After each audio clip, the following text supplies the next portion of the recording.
This debate isn't just about loving your children equally, but rather loving your children so much that you'd like to guarantee their future by harnessing their potential. Side proposition grants working class families to exercise control over their lives by funneling their money into the most talented children with the most prospects. And for that reason, we are so beyond proud to propose. What can you expect in this speech? Firstly, some top-level points of setup to contextualize this debate. Secondly, an argument on why allocating more money sets the most talented child up for success. And thirdly, how we guarantee endurance within parent-child relationships. Now moving on to our setup, first point then. What does our world look like? Allocating most of their money will leave working-class families with just enough to maintain their quality of life and continue to survive.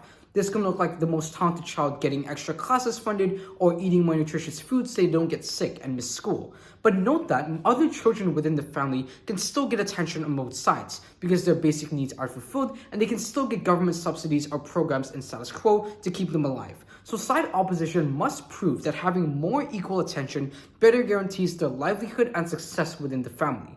Now, what do we want to protect within our second point of setup? The crux of today's debate focuses around the working class families who have slim chances to escape their hardships and the most talented child, who is extremely vulnerable in the sense that the ability of their family to empower them and harness their potential is much more impactful on their lives.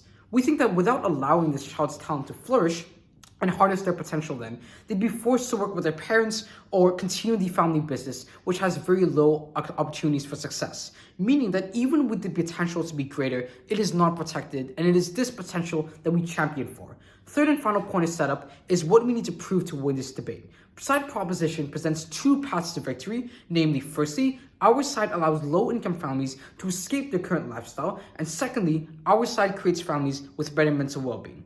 With that said, let's move on to our first argument on why allocating more money sets the most talented child up for success.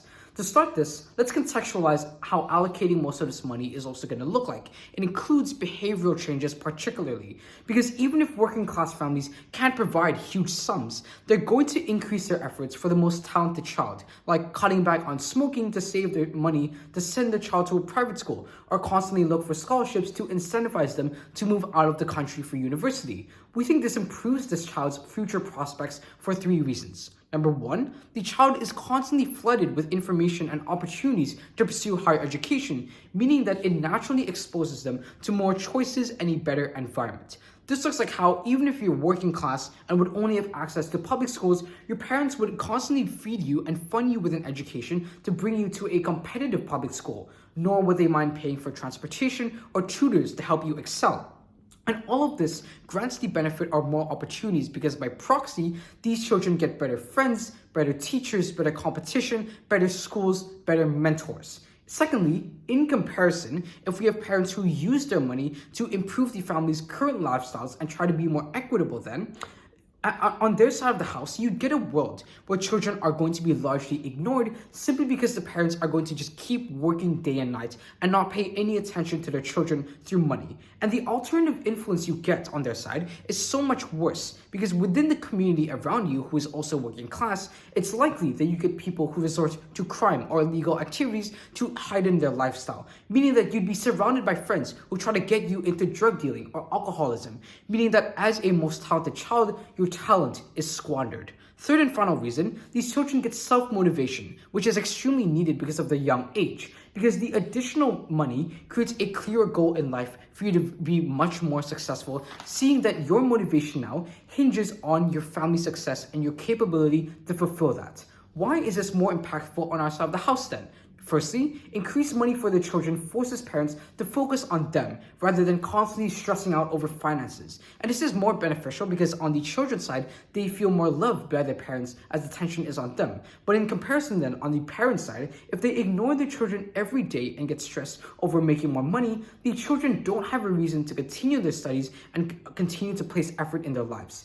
And note that secondly, parents are less toxic towards their children because on side opposition, where parents are still stressed out and only care about the now, which is they're going to still let their anger out physically or verbally, which is exactly why domestic violence can be so prevalent within working class families. And the likeliness of this happening on our side is much less because that aggression is converted into effort for their children to keep working and to keep being funded. But even if parents are still stressed, it's going to be at least channeled to disciplining their child over bad habits and reprimanding them from regressing. And that's so much better from simply lashing out, because at the very least, children know that it's from a place of love. But even in the worst case, that this most talented child can undergo a lot of suffering or emotional pressure from their parents to succeed, we'll take these trade-offs. Because we've already explained that suffering is symmetric on both sides. But for working class families, suffering is the norm, and they're gonna live hard lives. Children don't get toys to play with. They must always either be working or studying. And the alternative is so much worse, because it's a zero-sum game where the children are exposed to stress that comes from the stress of poverty. And on their side, parents focus on short-term economic conditions rather than having to continuously save up, meaning that children will be funneled into work as early as possible. And at the very least, on our side, the stress we produce will lead to some output, as children will grow up to become more mature, more understanding, realizing the burden that they now have, and they will at least build good habits from all this education and effort that the parents put into them. Thus, on our side, we create better objectives for parents and children as they have long-term goals to look towards. With that in mind, let's move on towards our second argument, where I'm going to be proving to you within how we guarantee endurance within parent-child relationships. Even if children under our side are much more stressed, we will guarantee a better long-term relationship for 3 structural reasons. Firstly, you get emotional fulfillment, which looks like how children feel that their parents pay more attention to them because of the pressure that keeps them accountable and the constant inflow of money. For instance, if they want you to be academically competitive, they'll pay more for your health because they want you to not miss classes from getting sick. So even if you're working class, you know your parents pay attention to you, which is especially important when you compare them to other low-income neighbors whose parents would be focused on making money right now, spending more hours at their job, either ignoring their children or forcing them to immediately work with them. Secondly, the sacrifices made by parents are more apparent to children because within working class families, having less money for everyone means having to sacrifice time, effort, and livelihoods to keep them all afloat. So even if you feel very tortured from this pressure of living up to your expectations, you're still going to remember the sacrifices your parents made and continue to move forward. Thirdly, children will now maintain long-term relationships with their parents because they are grateful, which is likely because you become more successful than the children in your low-income community, and you're still going to be grateful regardless for your parents pushing you even if you're not successful. You still recognize the sacrifices that they make on our side of the house, meaning that the relationship can still develop because of the enduring love you have. In comparison, when you are forced to work and help your parents out, it's likely that you end up as a blue-collar worker without any additional funding, and the opportunities to rise up the corporate ladder are extremely slim. So even if you're talented, it's hard to get out of that place.